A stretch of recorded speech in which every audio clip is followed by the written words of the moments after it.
கை வந்து இருக்கு. அதனால நிறைய உடல்நிலை பாதிப்பு இருக்கு. அதனால மிகப்பெரிய ஒரு உடல்நிலை பாதிப்புல இருக்கார். அது வெளியே தெரியக்கூடாது. முதல்வருக்கு உடல்நிலை சரியில்லை எனவும் அதை மக்களிடம் மறைப்பதாக தேமுதிக பொதுச் செயலாளர் பிரேமலதா விஜயகாந்த் செய்தியாளர் சந்திப்பில் தெரிவித்துள்ளார்.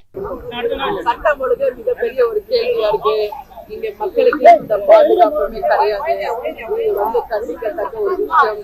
இன்னைக்கு எல்லா வகையிலுமே தமிழக மக்களும் தமிழ்நாடும் பாதிக்கப்பட்டிருக்கிறது.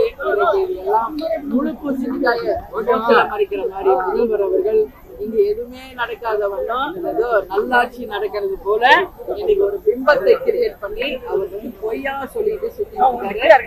மக்கள் எல்லாமே பார்த்துட்டு தான் இருக்காங்க. இது தவறான ஒரு விஷயம். அது மட்டும் இல்லை, சமீப காலமா நீங்க பாத்தீங்கன்னா முதலமைச்சர் அவர்கள் ஒரு முதலமைச்சர் எப்படி இருக்கணும், ஆனா இன்னைக்கு என்ன பண்றாரு, ஒரு பேண்ட போட்டுக்கிட்டு ஒரு சட்டையை போட்டுக்கிட்டு வர அவரால் நடக்க முடியல. கை வந்து இருக்கு. அதனால நிறைய உடல்நிலை பாதிப்பு இருக்கு. அதனால மிகப்பெரிய ஒரு உடல்நிலை பாதிப்புல இருக்கார். அது வெளியே தெரியக்கூடாதுன்றதுனாலதான் பேண்ட போட்டு பேண்ட் பேக்கெட் கையை வெளியே வச்சுட்டு அவர் கையை அதிர்றது தெரியக்கூடாதுன்னு இது செய்யறாரு.